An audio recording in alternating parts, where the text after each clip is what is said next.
Non, il est beau. Donc, pour commencer, déjà, le champignon dans la nature. Quand on parle de la nature, on a tendance à résumer à deux choses, l'animal et le végétal.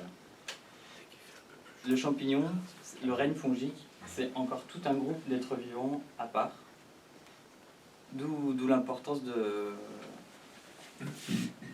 le prendre à part, parce que ça ne vit pas du tout pareil qu'un végétal en fait. Et c'est une fonction dans la nature aussi que seul le champignon remplit. Donc parmi les grandes lignes, a commencé la décomposition de tout ce qui est notamment des bois, tout ce qui est lignine, cellulose.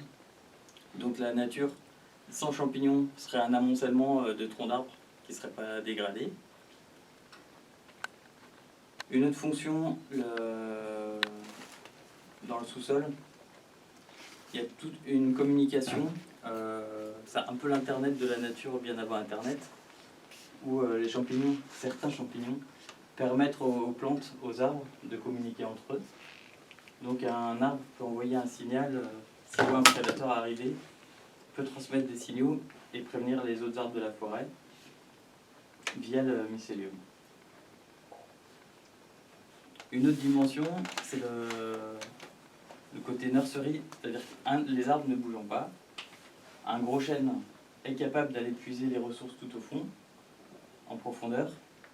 Le petit gland qui pousse à côté, c'est grâce au mycélium que le gros chêne va pouvoir transmettre les nutriments du petit chêne qui va pousser et qui n'a pas de racines. Voilà. Alors, les champignons, on les voit très peu en automne quand on se promène dans les bois, mais en fait ils sont un peu de partout, c'est juste qu'on ne les voit pas.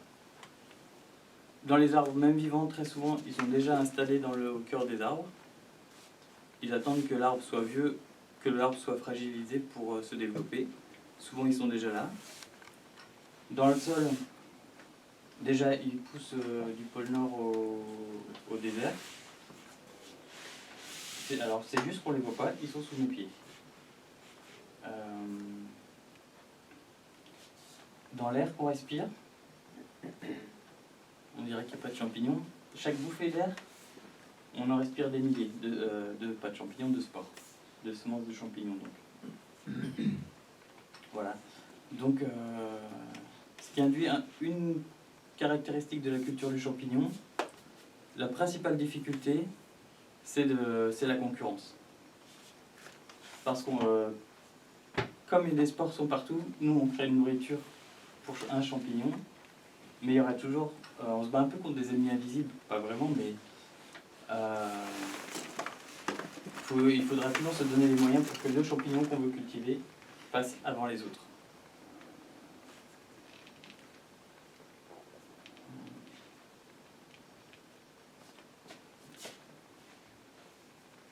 C'est possible, on avait une souche, une ancienne souche de sapin.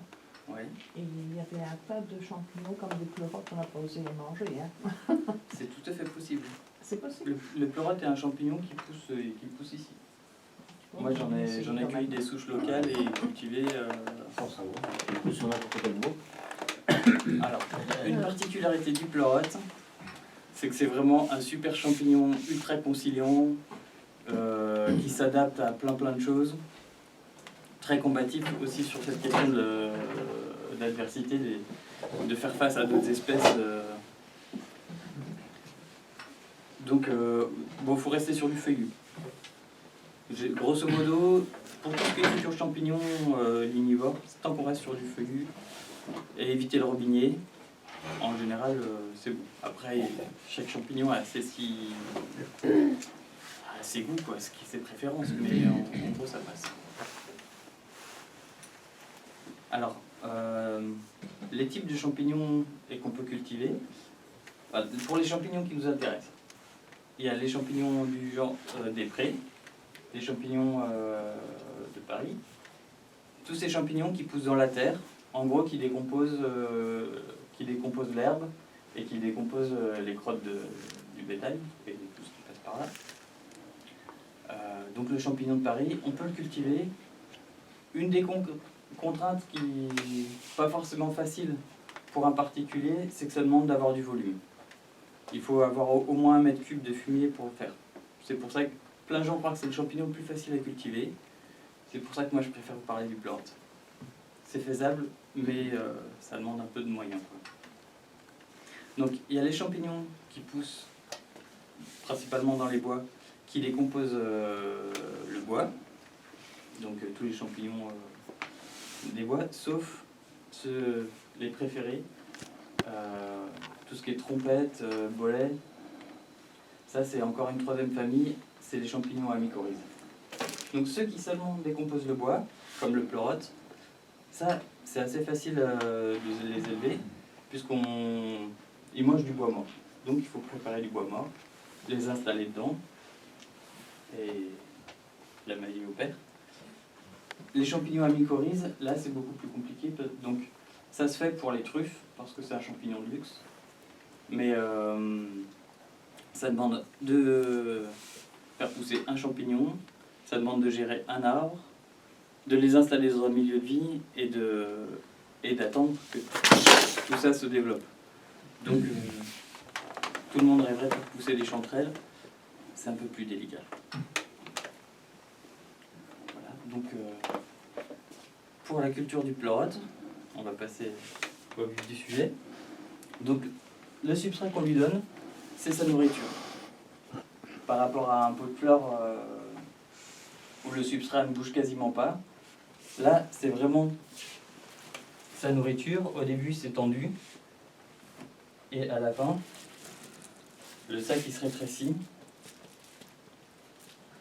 Voilà, donc il faut trouver ce qu'aime le champignon. Comme ça c'est un champignon qui pousse sur le bois, qui décompose la fibre. Un aliment très facile à trouver, c'est la paille. Après, on peut faire avec ce qu'on a, et suivant les endroits de la planète, on cultive le pleurote sur différents substrats, en général du déchet agricole. Donc, si on a des restes de canne de maïs ou des restes de jardin, on peut essayer. On peut cultiver sur un mélange de café, on peut cultiver sur de la sciure, des copeaux de bois. Donc après, c'est aussi faire avec ce qu'on a, le plus simple. Et sur des bûches de bois aussi. Sur des bûches de bois aussi, mais là on a d'autres techniques en fait. On peut. Donc pour ce type de substrat, comme la difficulté c'est la concurrence, alors plusieurs choses. Il faut désinfecter les substrats. Ce qui se fait généralement dans l'industrie, c'est plutôt des traitements thermiques, pasteurisation, stérilisation. Et là, on a une alternative qui marche très bien avec le pleurote et qui est beaucoup plus économe en énergie. Je l'ai fait avant, mais c'est un trempage dans de l'eau chaudée. Donc un bain de chaud à 1% ou 0,6% pour être encore plus précis. Mais si on n'est pas précis, ça marche très bien. Donc il faut préparer une bassine avec donc 1% de chaud, chaud aérienne, chaud hydraulique, ça marche. Moi je préfère l'aérienne. Faire un bain, tremper la botte de paille, ou la paille hachée.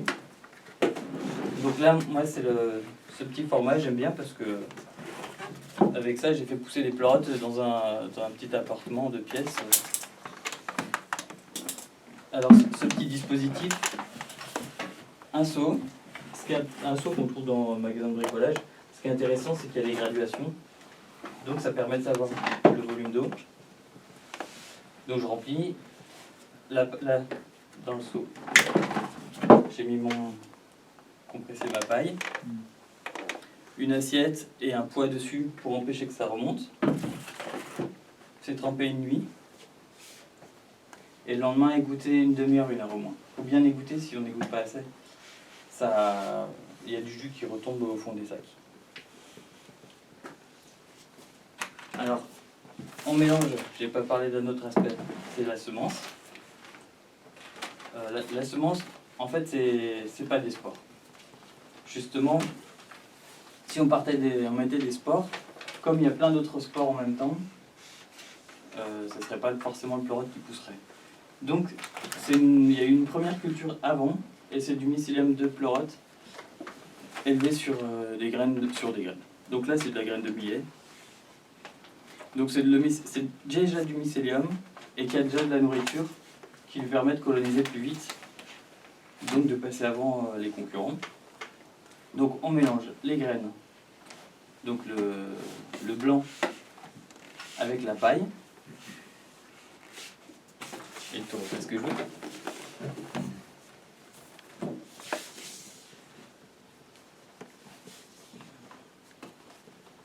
Ah oui, j'oubliais tout à l'heure des choses assez essentielles.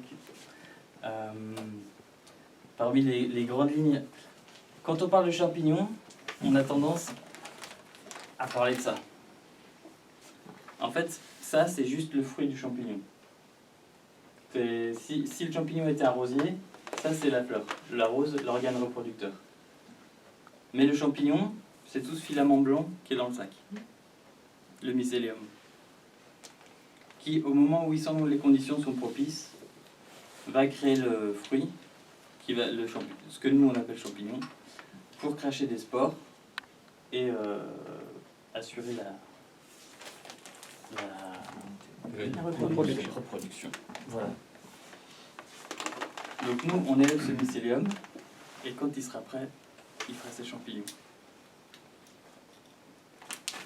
Et ça, vous le faites vous-même ou bien Ça, le mélange? alors, ça c'est un autre... On peut le faire soi-même. Moi, je le fabrique moi-même. Mais c'est quand même pas rien. Donc, pardon. La plupart des gens, aujourd'hui, c'est assez à la mode de faire pousser du pleurote, souvent pleurote sur café. Et tous ceux que je connais qui font pousser utilisent de la semence déjà préparée. Donc on peut la faire, et c'est pour ça qu'on a amené quelques échantillons. Donc c'est tout à fait bricolable chez soi, en s'en donnant les moyens. Techniquement, théoriquement, c'est vraiment pas compliqué. La difficulté, c'est juste que ça demande de travailler stérile. Et donc faut pas avoir peur. Des fois ça marche, des fois ça rate. Ça c'est un peu une base de la culture du champignon. C'est très simple. Mais il ne faut pas avoir peur. Une fois ça ne marche pas, c'est pas grave. On remet sur l'ouvrage et c'est reparti. Et si on fait une sporée, ça ne fonctionnerait pas? Une sporée. Une sporée directement sur le substrat? Par exemple. Ça se tente, mais c'est pas gagné. Parce que si tu l'as désinfecté, comme tu dis, dans la chaude, avec le chaude. Oui, alors... Normalement, il ne doit plus avoir rien d'autre. C'est une désinfection relative quand même, qui bénéficie du fait que le pleurote est un très bon candidat. Mais après, dans la culture du champignon, il y a plein de choses comme ça. Il faut tester. Tout n'a pas été testé, et soit il y a la version laboratoire et puis la version production.